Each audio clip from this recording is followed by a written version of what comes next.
বাংলাদেশের যারা registered nurse অথবা রেজিস্টার্ড মেডিকেল অ্যাসিস্ট্যান্ট আছেন তাদের জন্য জব ভিসা নিয়ে যাওয়ার সুযোগ তৈরি হলো ইউরোপীয় ইউনিয়নের সেনজেনভুক্ত একটি দেশ বুলগেরিয়াতে।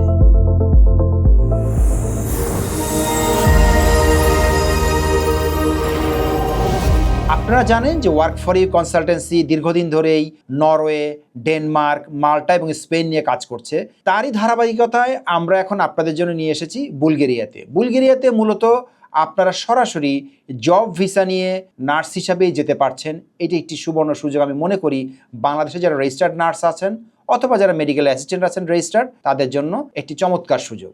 এখন আমরা জেনে নেই যাবার জন্য কি কি যোগ্যতার প্রয়োজন হবে। আপনি যদি বাংলাদেশ থেকে ডিপ্লোমা ইন নার্সিং ডিগ্রি থেকে থাকে উইথ বিএনএমসি রেজিস্ট্রেশন, অথবা BSc degree with BNMC registration, অথবা medical assistant degree with BMDC registration, তিনটি ডিগ্রির যে কোনো একটি ডিগ্রি যদি আপনার থেকে থাকে এবং এর সাথে আপনার অবশ্যই 1 বছরের হাসপাতালের কাজের অভিজ্ঞতা লাগবে বাংলাদেশে। আপনি 1 বছরের কাজের যদি অভিজ্ঞতা না থাকে তাহলে এক্ষেত্রে আপনি অ্যাপ্লিকেশন করতে পারছেন না।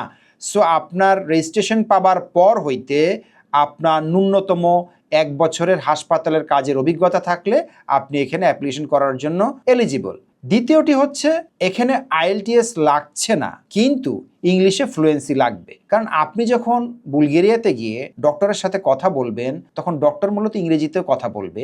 আপনি যদি সেই ভাষাটি বুঝতে না পারেন এবং আপনি যদি বলতে না পারেন তাহলে সেটা আপনার জন্য সমস্যার সৃষ্টি করবে। সুতরাং আপনাদের যাদের ইংলিশ ফ্লুয়েন্সি আছে এবং সত্যিকার অর্থে জেনুইনলি 1 বছর হাসপাতালে কাজের অভিজ্ঞতা আছে, শুধুমাত্র তারাই এখানে আপনারা আবেদন করবেন।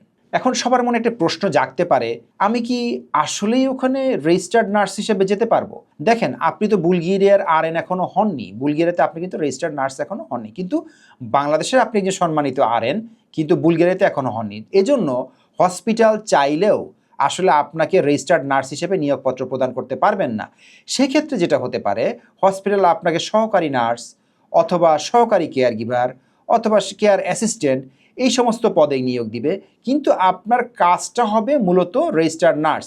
আপনি বুলগেরিয়াতে যাবার পরে ওদের ওখানে রেজিস্টার্ড নার্সের পরীক্ষা উত্তীর্ণ হয়ে যাবেন, তখন আপনি সরাসরি আরএন হিসাবে হসপিটালে আপনাকে নিয়োগ দিয়ে দিবে। কিন্তু আপনার প্রাথমিক যে অ্যাপয়েন্টমেন্টটা সেটা কিন্তু আপনার আরএন হিসাবে নয়, আপনার আসবে অ্যাসিস্ট্যান্ট নার্স অথবা কেয়ার অ্যাসিস্ট্যান্ট অথবা কেয়ার গিভার।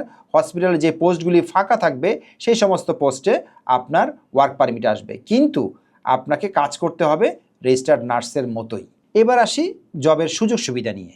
জব কন্ট্রাক্টটি মূলত বুলগেরিয়া থেকে 3 বছরের জন্য দিয়ে থাকে এবং ওটা অবশ্যই রিনিউয়েবল। স্যালারি হয়ে থাকে 1000 ইউরো। আপনি মান্থলি 1000 ইউরো বাংলাদেশি টাকায় 1,46,000 টাকা স্যালারি ড্র করবেন। পাশাপাশি কিন্তু অন্যান্য সুযোগ সুবিধা রয়েছে, যেমন আপনার থাকাটা ফ্রি সম্পূর্ণ, আপনার 100 ইউরোর সমপরিমাণ ফুড ভাউচার আপনি ফ্রি পাবেন, 100 ইউরোর সমপরিমাণ শপিং ভাউচার আপনি ফ্রি পাবেন। এগুলি সব হসপিটাল থেকে আপনাকে প্রোভাইড করা হবে। এবার আসুন জেনে নিই আমরা ভিসাটা প্রসেসিং করতে কেমন সময় লাগতে পারে। এই ভিসাটি প্রসেস হতে সময় লাগবে মূলত 6 থেকে 8 মাস এবং বুলগেরিয়ার এমবেসি বাংলাদেশে নেই। এটা আপনাকে কলকাতা ভিএফএসে গিয়ে আপনার পাসপোর্ট সাবমিট করতে হবে ভিসার জন্য।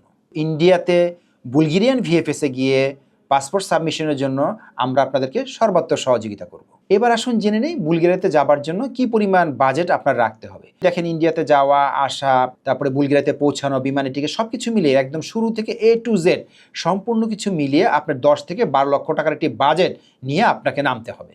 ও হ্যাঁ, আরেকটা ব্যাপার আপনাকে জানিয়ে দিচ্ছি, বুলগেরিয়াতে আপনি কিন্তু প্রথম বছর আপনার স্পাউস অ্যান্ড চিলড্রেন নিতে পারবেন না, কিন্তু দ্বিতীয় বছরে আপনি অ্যাপ্লিকেশন করে স্পাউস অ্যান্ড চিলড্রেনদেরকে ইজিলি স্পন্সর করে নিয়ে যেতে পারবেন। আমরা জানি এরপরেও আপনাদের অনেক জিজ্ঞাসা থাকবে, অতএব বিস্তারিত জানতে আমাদের নাম্বারে কল করে অ্যাপয়েন্টমেন্ট নিয়ে চলে আসুন আপনাদের অফিসে।